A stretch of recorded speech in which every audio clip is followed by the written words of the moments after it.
Hey guys, this is the second video, so part two of our recovery video that I was shooting with the foam rolling. So we did the foam rolling video, now we're shooting the stretches. So remember, you're gonna foam roll first and then stretch whatever you were rolling out. So if we're rolling out our calves, then we'll stretch our calves, roll out our hamstrings, and we'll stretch our hamstrings.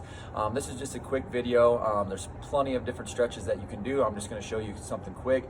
That way my athletes can take this, they can do this on the road or by themselves, and it's not super complicated, and then the less complicated it is, the more willing they are to do it. So let's just go ahead and start from the floor up. So we're going to focus on the calves. So we're going to do this two ways. We're going to stretch the calves from a straight leg position and then also a bent knee position, okay?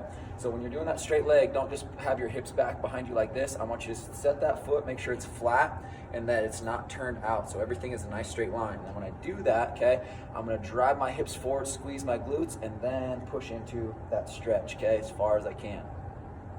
Alrighty, you can even change the angle a little bit by dropping that heel back further, okay? But make sure you're squeezing that glute and driving that heel into the floor. So the more upright I am, the less stretch I have. The more back I am, the more stretch I have on it. Then for the bent knee, okay, you want to make sure still that that knee is tracking over top of the toe and that I'm maintaining an arch. I don't want my foot to collapse in, okay? I want my knee to stay to the outside a little bit and then to maintain a good arch. So what you're gonna do is you can hold onto a wall and you're gonna sink down into that, okay, kind of squatting, and you can also take this opposite knee and push that out as you drop down into that dorsiflex position, okay? So just working on that ankle range of motion.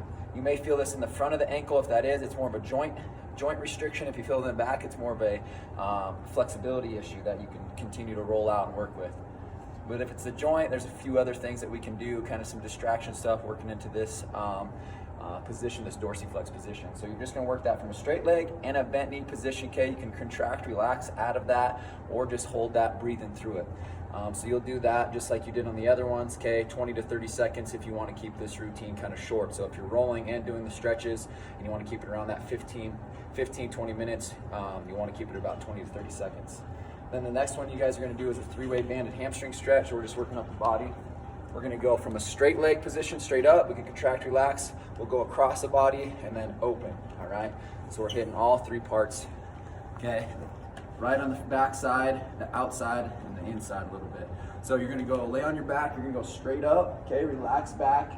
All right, I have this band doubled up, so really all you need is just your body and then a band to do these stretches. There's a ton of other things that we can do, so don't just limit yourself, okay? And there are a lot of other ones that I do as well with the athletes. So I'm gonna relax the knee, and then I'm gonna exhale and straighten that leg as far as I can, holding it for a nice stretch, okay? Or just breathe through it right here from a static position. Remember, this is stuff that you can do following all your workouts of the day or at the end of the day. You don't want to do this right before you're going into something. If you are going to use this right before you're going into something, make sure that you're more active stretching, so contract, relax a little bit quicker.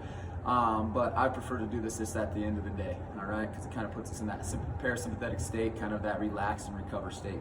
So we're going to go straight up, then we're going to go across the body, and I'm going to use my elbow, okay, to prop myself up, but I want to let my shoulder relax all the way back, okay?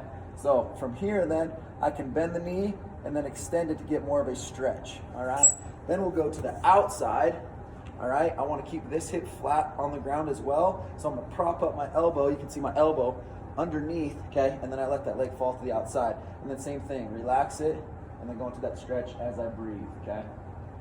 Boom. And then you'll do that on both sides. And you can kind of do that for repetitions or breaths. I like to do it for breaths. Maybe do 5 breaths in each position and then move on from there. The glute stretch, okay, you can do this in a pigeon pose off the ground here to get more, just be more relaxed in it, okay? If you guys are getting done with the day, you can go from a hip flexion, okay, external rotation bias. So I'm gonna keep this leg straight and then I'm gonna hug my knee.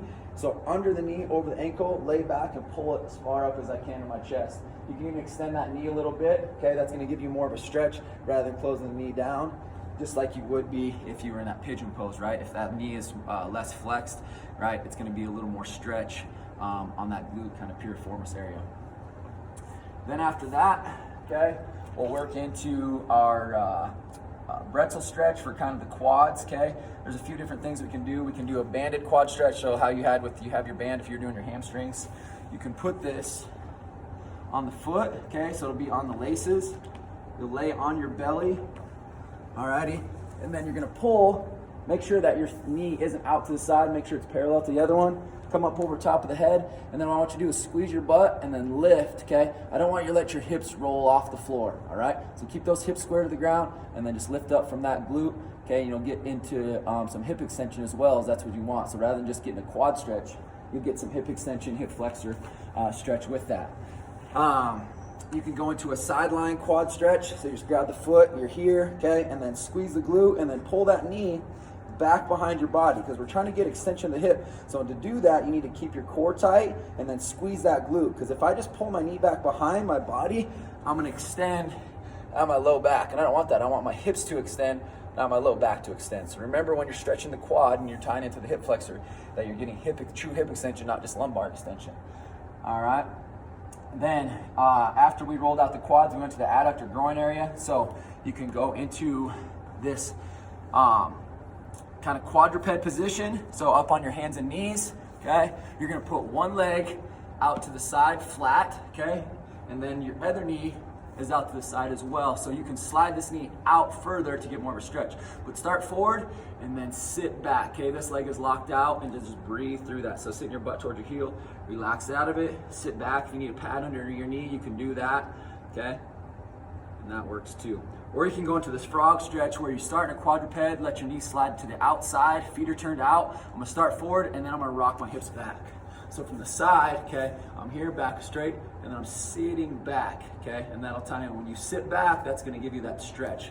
Just know that you might need to have a pad for your knee. Of course, you can always go from this lateral squat position, driving the knee out, keeping this foot flat, try to stay upright, put this hand on the ground if you need to, or you can hold onto a bench or something like that and just work back and forth in this lateral squat position, okay? Making sure this knee is driving out and I'm letting that butt drop, okay? Back and forth. So I'm getting that adductor and a little bit of groin in there. Next after that, okay, we went into the lat. So this can be like a child pose, prayer stretch, or even a tricep stretch with lateral flexion. So I don't want you to sit all the way back, like in your child pose. I don't want you to sit all the way back. I want you to stay forward. Knees can kind of flare out a little bit. You're gonna reach your arms out as far as you can, okay, to create that length. And then I want you to do is drop your head and then also drop your chest. That'll give you some upper back extension, some T-spine extension, which is a good thing too, to help you get into that overhead position and not be restricted overhead, okay? So this would be good, like especially after doing pull-ups or things like that. All right, we want to make sure that we work on those lats. Or if you're going into any type of pressing movement overhead, make sure that you have that upper back extension. So, like I said, you can do this afterwards or before. Just know that you're not going to do it for long periods of time if you have something coming up. So I'm going to reach the arms out, drop the forehead to the ground, and then I'm going to think about exhaling and dropping my chest to the ground. You can even walk your hands to the side to kind of tie into that lat a little bit more. And our warm-up, I do a tricep stretch with lateral flexion. So I'm flexing to the side, kind of tie into that lat and oblique. But I'm going to grab the elbow, okay, and I'm going to flex laterally, holding that, just breathing through it. Alrighty. So that took care of everything that we did from rolling wise, from calf, hamstring, glute, okay, quads, adductors, and then our lats. Of course, there's other things, taking care of the feet, the pecs, the neck, little stuff like that. Of course, there's a lot more that you can do, but if you hit that kind of total body wise, you're going to take care of your body and be on the right track. World's Greatest is always a number one stretch that I do, whether it's before practice, after practice, or lift, or whatever it may be. And I'll just show that real quick too. So you're in this long lunge position. You're thinking about hip extension on the back side, hip flexion on the front side, just like how we run, right? And then I'm going to think about taking my elbow to my instep, rotating down, okay? Notice how I can't get my back leg all the way locked out. That just means I'm a little bit tight in hip extension. So I'm squeezing my glute as I drive my hips to the ground. I can lift my hips up and keep that leg straight, but I'm really trying to work on that hip extension, hip flexion on the front side. So elbow to instep. Right here, and then I'm going to rotate up, make sure I open up through the chest, long back, straight back. So you see kids kind of just doing this. Make sure I open up, all right, and then reach. Then the third part is you're going to put your hand on the outside, you're going to rock back. So I'm keeping my back leg straight the whole time. So I'm getting a hamstring stretch. So I'm here, elbow to instep, rotate up, and then I rock it back, and I'll do that on both sides. And you can do that for holds or breaths or whatever you want to do. All right, hopefully that'll help you out with your recovery.